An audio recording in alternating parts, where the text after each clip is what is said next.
বলিউডে প্রাণবন্ত স্বতঃস্ফূর্ত অভিনয়ের নাম উঠলে যার কথা প্রথমে মনে পড়ে তিনি হলেন অভিনেত্রী তনুজা। কিংবদন্তি অভিনেত্রী নতুনের ছোট বোন। আজ আমরা জানব তনুজার জীবনের কিছু অজানা ও মজাদার গল্প।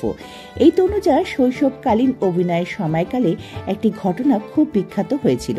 তিনি তখন ছোট ছিলেন। তার আবেগী দৃশ্যে কান্নার বদলে সে বারবার হেসে ফেলছিল। পরিচালক যতই তাকে বুঝিয়ে বলছিল কান্নার দৃশ্য করতে হবে, ততবারই সে হেসে ফেলছিল। পরিচালক ক্রুদ্ধ হয়ে তাকে একটি চড় মারে। তনুজা সারা সেট মাথায় করে ফেলে এবং কাঁদতে কাঁদতে বাড়ি পৌঁছায় এবং মাকে অভিযোগ জানায়। তার মা শোভনা সামর্থে, যিনি একজন অভিনেত্রী, তিনি মেয়ের সমস্ত ঘটনা শুনে মেয়েকে পুনরায় আরও একটি চড় মেরে পুনরায় সেটে পাঠিয়ে দেন।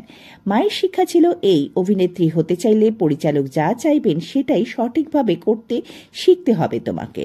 তনুজা মাত্র 7 বছর বয়সে প্রথম অভিনয় করেন। সেই সময় যদি সে সংলাপ ভুলে যেত তাহলে সে অদ্ভুত মুখাভগ্নি করত, যার জন্য শুটিং বন্ধ হয়ে যেত মাঝে মাঝে। সবাই হেসে গড়াগড়ি খেত তার এই কার্যকলাপে।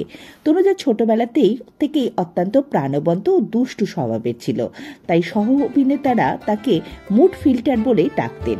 কান্নার দৃশ্যে সে অনেক সময় হাসি চেপে রাখতে পারত না। তনুজা ছোটবেলায় অত্যন্ত মিষ্টি খেতে ভালোবাসত। শুটিং এর সেটে লুকিয়ে লুকিয়ে টফি খেত। একবার তো সংলাপ বলার সময় মুখে টফি থাকার দরুন সংলাপ জড়িয়ে যাচ্ছিল। পরিচালক ব্যাপারটা বুঝতে পেরে অত্যন্ত রেগে আগুন হয়ে যায়। অন্যদিকে সবাই এই ব্যাপারটা দেখে হেসে গড়াগড়ি খায়।